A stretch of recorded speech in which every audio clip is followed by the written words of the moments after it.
Vous voyez, dans notre vie, tout est axé sur une forme de linéarité, une ligne droite, stable et prévisible, parfaitement jalonnée. C'est comme ça qu'on nous dit de faire. C'est devenu tellement implicite que personne ne le remet en question. Alors, on s'efforce d'entrer dans ce moule. Pourtant, regardez autour de vous, la nature est cyclique. Les saisons se suivent, le jour et la nuit apparaissent et disparaissent cycliquement. Les mouvements des planètes et des étoiles dans le ciel sont cycliques. Et nous, les femmes, nous sommes cycliques, fluctuantes, mouvantes, souples, parfois imprévisibles, mais avec une énorme capacité d'adaptation.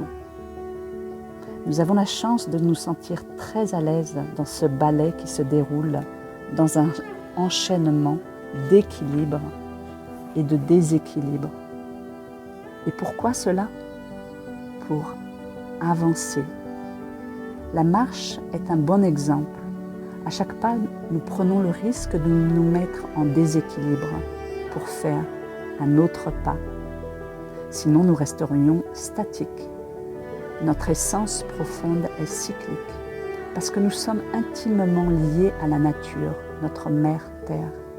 Le renier, c'est nous renier nous-mêmes. Et pourtant, c'est ce que nos mères nous ont appris à faire parce qu'elles ont elles-mêmes été conditionnées ainsi.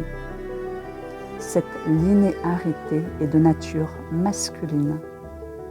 C'est très bien, je ne la critique pas.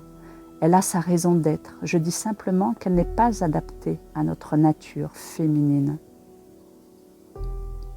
Et si la vie nous a offert la grâce d'être femmes, ce n'est pas pour que nous nous comportions comme des hommes, en nous efforçant d'être d'humeur constante, stable et équilibrée, de présenter toujours le même visage souriant et serein. Nous nous efforçons à être tout ce que nous ne sommes pas. Peut-être que pour nous toutes ici présentes, le moment est venu d'être authentiques et de nous offrir le droit d'être celles que nous sommes réellement.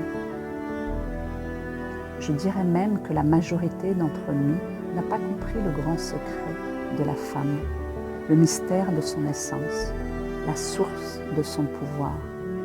Je vous parle de notre nature cyclique. C'est là que se cache toute notre force.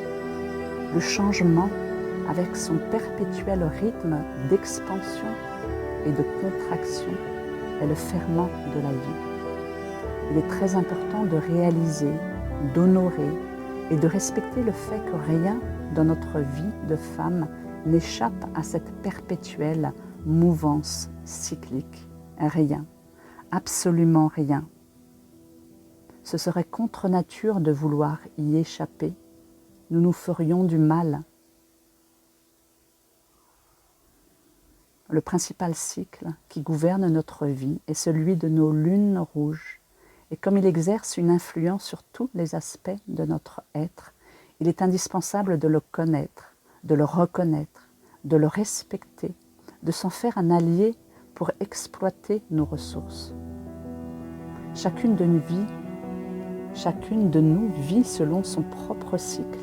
Nous avons des phases, tous les mois, nous évoluons au rythme de ces phases et c'est en elles que se cache notre potentiel, à condition de respecter ce cycle. Nous sommes cycliques de nature, les hommes beaucoup moins. C'est pour ça qu'ils peinent à nous comprendre.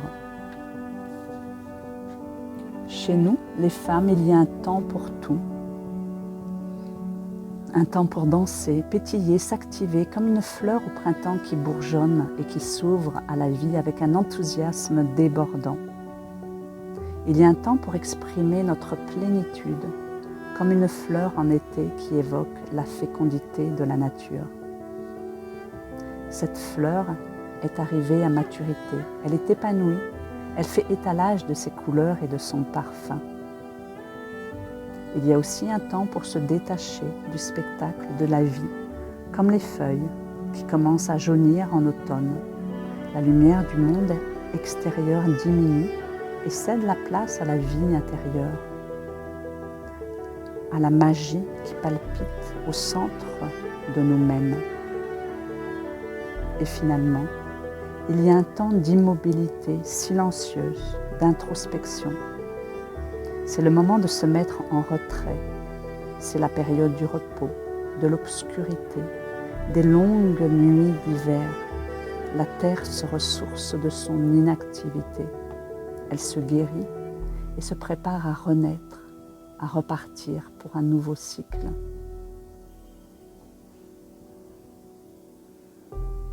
Respecter notre cycle, c'est nous respecter nous-mêmes et c'est utiliser nos forces avec sagesse et à bon escient.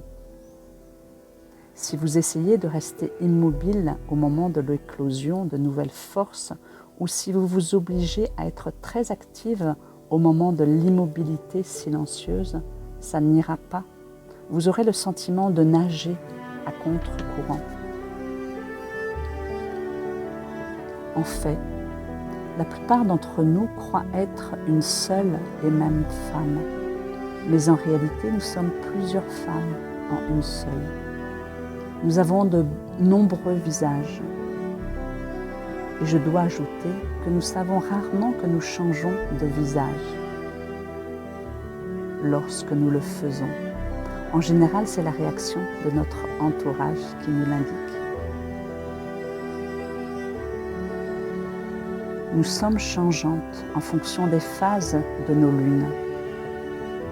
Et comme c'est à l'intérieur de notre corps que s'éveillent les forces créatrices et destructrices propres au mystère de la vie, nous naviguons en permanence entre notre monde intérieur et notre monde extérieur.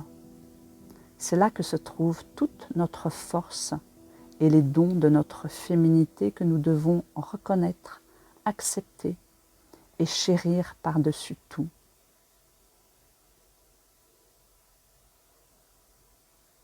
Pour les femmes plus âgées, celles qui ne voient plus le retour de leur lune rouge, c'est le moment d'intégrer tous les visages de leur féminité.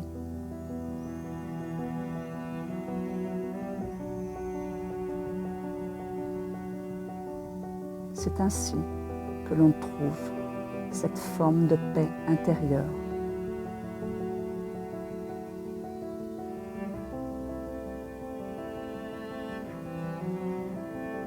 Apprendre à se recentrer, à être, à danser avec la vie. Maintenant.